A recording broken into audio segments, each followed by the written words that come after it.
Bismillahirrahmanirrahim. Assalamualaikum warahmatullahi wabarakatuh. Perkenalkan, nama saya Nerti, saya berasal dari Prodi HTN 7. Pada kesempatan kali ini, saya akan memaparkan 5 jenis makalah. Yang pertama yaitu makalah dengan judul Asbabun Nuzul Al-Quran. Asbabun Nuzul merupakan bentuk idafah dari kata ashab dan nuzul. Secara etimologi, asbabun nuzul adalah sebab-sebab yang melatar belakangi terjadinya sesuatu. Meski segala fenomena yang melatar belakangi terjadinya sesuatu bisa disebut asbabun nuzul, namun dalam pemakaiannya ungkapan asbabun nuzul khusus dipergunakan untuk menyatakan sebab-sebab yang melatar belakangi turunnya Al-Quran. Menurut Az-Zargani, asbabun nuzul adalah khusus atau suatu yang terjadi ada hubungannya dengan turunnya Al-Quran sebagai penjelas hukum pada saat peristiwa itu terjadi. Adapun macam-macam asbabun nuzul, yang pertama banyaknya nuzul dengan satu sebab. Terkadang banyak ayat yang turun sedangkan sebab hanya satu. Dalam hal ini ada permasalahan yang cukup penting karena itu banyak ayat yang turun dalam berbagai surah berkenaan dengan suatu peristiwa. Yang kedua,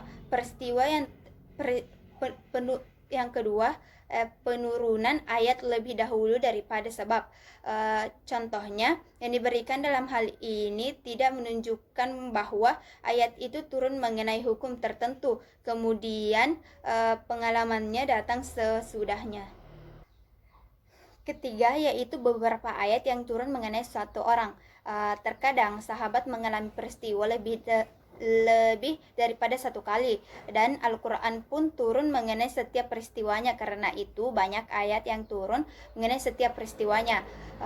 Selanjutnya itu contoh penerapan asbabun nuzul. Salah satunya pada zaman orang-orang Yahudi dan Nasrani tidak akan senang kepada kamu hingga kamu mengikuti agama mereka. Katakanlah, sesungguhnya petunjuk Allah itu petunjuk yang benar, dan sesungguhnya jika kamu mengikuti kemauan mereka setelah pengetahuan datang kepadamu, maka Allah tidak lagi menjadi pelindung dan penolong bagimu. Quran Surah Al-Baqarah ayat 2, surah kedua ayat 120. Penjelasannya, jika ayat tersebut dipahami tanpa memahami sebab nuzulnya, maka pengertian dan sikap yang bisa muncul ialah orang-orang Yahudi dan Nasrani selalu diklaim sebagai faktor pemicu konflik. Karena itu, umat Islam harus betul-betul bersikap hati-hati dan sensitif terhadap mereka. Kecurigaan selalu muncul bahwa mereka selalu menjadikan komunitas Muslim sebagai target konstrisasi atau Yahudisasi. Akibatnya umat Islam gampang terpancing. Makalah kedua yaitu materi mengenai nasikh wal mansukh. Nasikh wal mansukh berasal dari kata nas, yang dari segi etimologi kata ini dipakai untuk beberapa penjelasan. Yang pertama, nas dapat bermakna izalah atau menghilangkan. Yang kedua, nas dapat bermakna takbil atau mengganti atau menukar. Yang ketiga, nas dapat bermakna takwil atau memalingkan. Yang keempat, nas dapat bermakna dinukilkan dari suatu tempat ke tempat yang lain. Di antara pengertian etimologi itu ada yang dibakukan menjadi pengertian terminologis. Perbedaan tema yang ada antara ulama mutakaddim dengan ulama mutakakhir terkait pada suatu sudut pandang masing-masing dari segi etimologi kata nas itu. Adapun macam-macam nas. Yang pertama, Al-Quran dinaskan dengan Al-Quran. Yang kedua, Al-Quran dinaskan dengan sunnah. Yang ketiga, sunnah dinaskan dengan Al-Quran. Yang keempat, sunnah dinaskan dengan sunnah. Adapun penerapan contoh nas yaitu jika sudah melihat adanya nas-nas antara syariat, di dalam suatu syariat juga terjadi nas-nas antara hukum yang suatu dengan hukum yang lainnya. Kembali pada syariat Islam sendiri yang menemui perbedaan kasus, seperti sesudahnya hijrah ke Madinah, kaum muslimin masih berkiblat ke arah Bait Al-Muqaddas. Sekitar 6 bulan kemudian Allah menetapkan ketentuan lain, keharusan berkiblat ke arah Bait Al-Haram. Ini berarti menjadi nas-nas dalam hukum kiblat. Makalah ketiga yaitu munasabah Al-Quran. Kata munasabah secara etimologi menurut Manna Al-Kali Al-Qattan ialah al-mukabah, artinya kedekatan. Dalam pengertian ini Asyuti menambahkan al-musyakalah dan al-mukabara, artinya kedekatan dan keserupaan. Menurut Al-Baqiyah yaitu menambah atau suatu ilmu yang mencoba untuk mengetahui alasan-alasan di balik susunan atau urutan bagian-bagian Al-Quran, baik ayat dengan ayat atau surah dengan surah. Adapun macam-macam munasabah, yang pertama dilihat dari segi sifatnya terbagi menjadi dua. Satu, penyesuaian yang nyata atau persesuaian yang tampak jelas. Dua, persesuaian yang tidak jelas atau sama persesuaian antara yang satu dengan yang lainnya, dengan ayat lainnya. Yang kedua, dilihat dari segi materinya, yaitu ada dua. Satu, munasabah antara ayat, yaitu munasabah antara ayat-ayat yang satu dengan ayat yang lain, berbentuk persambungan ayat. Kedua, munasabah antara surah, yaitu persambungan atau munasabah antara surat yang satu dengan surat yang lainnya. Adapun contoh penerapan munasabah yaitu dengan memahami ayat-ayat Al-Quran seperti halnya kitab-kitab suci yang lainnya. Tidak boleh secara parsial memahami atau memperkenalkan potongan-potongan ayat. Kita perlu memperkenalkan ayat itu secara utuh. Bahkan kita juga harus menghubungkan ayat-ayat yang menjadi fokus perhatian kita dengan ayat-ayat sebelumnya dan sesudahnya. Dengan demikian, pemahaman ayat-ayat Al-Quran dengan melibatkan analisis munasabah diharapkan akan melahirkan pemahaman keagamaan yang sangat mencerahkan. Makalah keempat yaitu Al-Makkiyah dan Al-Madaniyah. Pengertian Al-Makkiyah dan Al-Madaniyah. Makkiyah diambil dari nama kota Makkiyah, tempat Islam lahir dan tumbuh. Kata Makkiyah merupakan kata sifat yang disandarkan kepada kota tersebut apabila ia mengandung kriteria yang berasal dari Mekah atau yang berkenan dengannya. Begitu pula dengan Madaniyah, yaitu diambil dari nama kota Madinah, tempat Rasulullah beristihara dan membangun masyarakat Islam serta mengembangkan Islam ke segala penjuru dunia. Adapun macam-macam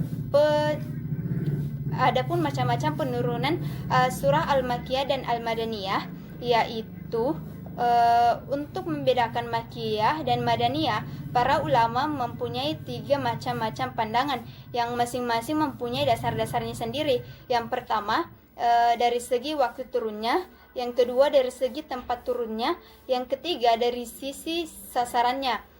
Para ulama antusias untuk menyelidiki surat-surat Makkiyah dan Madaniyah. Mereka meneliti Al-Quran ayat demi ayat dan surah demi surah untuk diterbitkan sesuai dengan turunnya, dengan memperhatikan waktu, tempat, dan pola kalimat. Lebih dari itu, mereka mengumpulkan antara waktu, tempat, dan pola kalimat. Adapun contoh penerapan Al-Makkiyah dan Al-Madaniyah. Syariat diturunkan secara bertahap, mengandung pengertian bahwa syariat itu berasal dari sifat realistis, mengarahkan dan membantu manusia secara bertahap dan sedikit demi sedikit untuk melepaskan diri dari kejahilian dan adat istiadat yang telah mengakar, dan untuk menjadikan Islam dan nilai-nilai moral tinggi sebagai karakter utama. Sebagai contoh hukum Islam adalah pada masa minuman keras. Tahap pertama, Tuhan menyampaikan bahwa betul-betul haram itu ada manfaat dan mudaratnya, namun mudaratnya lebih besar. Tahap kedua, Tuhan melarang orang yang mabuk mendekati salat, dan baru tahap ketiga Tuhan mengharamkan khamar. Makalah kelima yaitu mengenai kate dan sani. Imam Asy-Syatibi menegaskan bahwa yang dimaksud dengan qat'i atau pasti oleh ulama usul fikih adalah suatu teks yang disertai dengan aneka argumentasi pendukung yang menjadikannya memiliki kekuatan dan mengantar pada kepastian. Sedangkan sani menurut Muhammad Hasbin Kamli, sani secara etimologi atau bahasa bermakna tidak jelas atau tidak tegas atau spekulatif. Sani juga masih mengandung makna ganda atau lebih, sehingga dalam penafsiran memungkinkan untuk ditakwilkan. Adapun macam-macam qat'i dan sani. Yang pertama, qat'i at-subut. Adapun yang dimaksud qat'i at-subut adalah suatu dalil yang secara pasti bersumber dari Allah Subhanahu wa taala dan Rasulullah sallallahu alaihi wasallam dan dapat dibuktikan dari segi periwayatannya. Yang kedua, qat'i adalah menurut Abdul Wahab Khalif, qat'i ialah nas yang menunjukkan kepada makna yang bisa dipahami secara tertentu. Tidak ada kemungkinan menerima takwil, tidak ada tempat bagi pemahaman arti selain itu. Yang ketiga, sani at-subut. Sani at-subut sebagian besar memiliki derajat ahad, sehingga kepastiannya masih merupakan dugaan.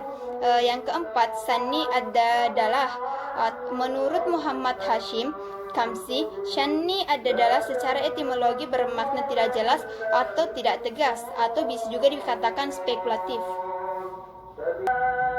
Adapun contoh penerapan qat'i dan sani. Penerapan qat'i pada ayat dijelaskan pada ayat Al-Quran surah An-Nisa ayat ke-12.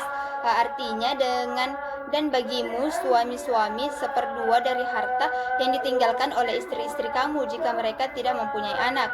Penunjukan makna ayat tersebut adalah qat'i, yaitu jelas dan pasti, sehingga tidak boleh ditakwilkan dan dipahami selain yang ditunjukkan oleh ayat tersebut.